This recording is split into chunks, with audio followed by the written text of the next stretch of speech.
नमस्कार दोस्तों, मैं डॉक्टर सौरभ जैन, मैं urologist and kidney transplant surgeon, मैं professor and head Gandhi medical college Bhopal. मैं अपने यूट्यूब चैनल पे आपका बहुत बहुत स्वागत करता हूं। दोस्तों, आज का जो टॉपिक है हमारा वो थोड़ा सा एक कॉम्प्लेक्स लेकिन बहुत ही इंपॉर्टेंट टॉपिक है, जिसमें आज हम डिस्कस करेंगे कि किसी भी हाई इंटेंसिटी एक्सीडेंट या पेल्विक फ्रैक्चर यानी कि कूल्हे की हड्डी के फ्रैक्चर के बाद अक्सर क्या होता है, पेशाब का रास्ता जो होता है का एक हिस्सा हमारे कूल्हे की हड्डी से चिपका रहता है।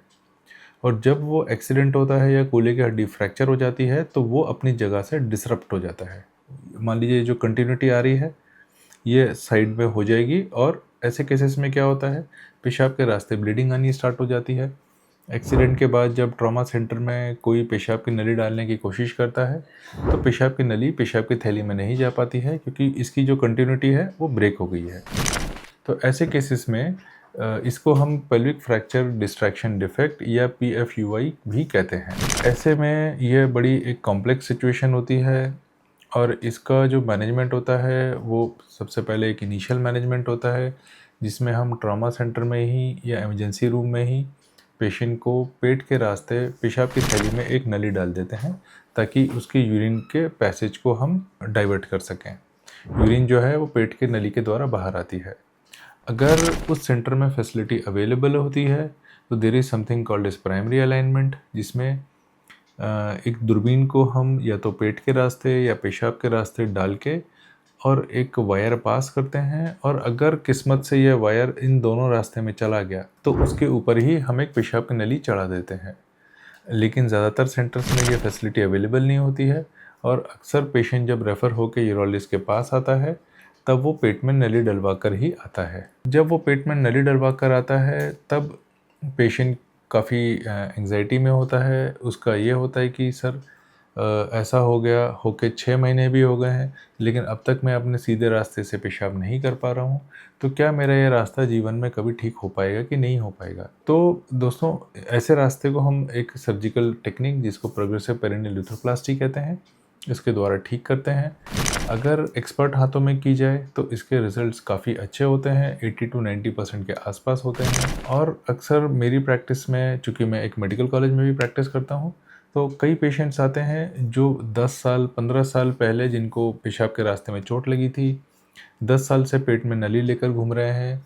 और चूँकि ये कॉम्प्लेक्स प्रोसीजर होता है तो ज़्यादातर सर्जन्स उनको मना कर देते हैं और वो फिर 10 साल के बाद कहीं से घूम घाम के आते हैं और फिर उनको हम लोग ऑपरेट करते हैं। दोस्तों, इस प्रोसीजर में जब पेट में पेशेंट के ऑपरेशन चोट के तुरंत बाद जब पेट में नली डाल देते हैं तो पेशेंट के अक्सर या पेशेंट के रिलेटिव से अक्सर एक ही सवाल होता है कि डॉक्टर साहब, आप जो पेशाब के रास्ते को सीधा करने की बात कर रहे हैं, ये ऑपरेशन अभी क्यों नहीं कर देते हैं, इसको 3 महीने बाद या 6 महीने बाद करने के लिए क्यों बोल रहे हैं।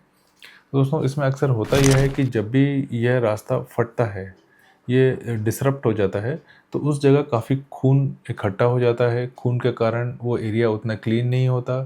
जो वहाँ पे टिश्यूज़ होते हैं उनकी क्वालिटी काफ़ी ख़राब हो जाती है, टिश्यूज़ के अंदर सूजन आ जाती है, वहाँ पे इन्फेक्शन रहता है। और अगर हम ऐसे केस में इसको दोबारा रिपेयर करके ठीक करने की कोशिश करें तो इसके रिज़ल्ट्स काफ़ी ख़राब होते हैं। अब इस ऑपरेशन में हम करते क्या हैं? इस ऑपरेशन में जब 3 से 6 महीने के बाद पेशेंट का ये रास्ता ठीक हो जाता है, सूजन उतर जाती है, तब नीचे से एक अंडकोश के नीचे से एक चीरा लगा के इन दोनों एंड्स को खोजने की कोशिश करते हैं। अक्सर 2 से 3 सेंटीमीटर का गैप मिलता है दोनों के बीच में, और इस गैप को भरने के लिए कुछ केसेस में जो कूल्हे की हड्डी होती है, जो आगे वाली हड्डी होती है, उसको 2 सेंटीमीटर के आसपास काट के निकालना पड़ता है। आसपास का जो गंदा टिश्यू होता है, जो हार्ड टिश्यू होता है, जिस टिश्यू की ब्लड सप्लाई ख़त्म हो गई होती है, उसको पूरा काट के उस एरिया को पूरा साफ़ करना पड़ता है। एक बार ये ऑपरेशन सक्सेसफुली हो जाता है तो फिर इसमें पेशाब की जो नली होती है 3 से 4 हफ्ते या कुछ केसेस में 4 से 6 हफ्ते की भी डाल के छोड़ देते हैं। जब 4 से 6 हफ्ते के बाद नली निकालते हैं तो पेशेंट अपने पहले की तरह सीधे रास्ते से अपनी पेशाब करने लग जाता है। दोस्तों, इसमें अक्सर पेशेंट का एक सवाल बहुत कॉमनली देखने को मिलता है, डॉक्टर साहब, ऑपरेशन के बाद मेरे लिंग के जो तनाव की जो शक्ति होती है, क्या उसमें कोई कमी आ सकती है?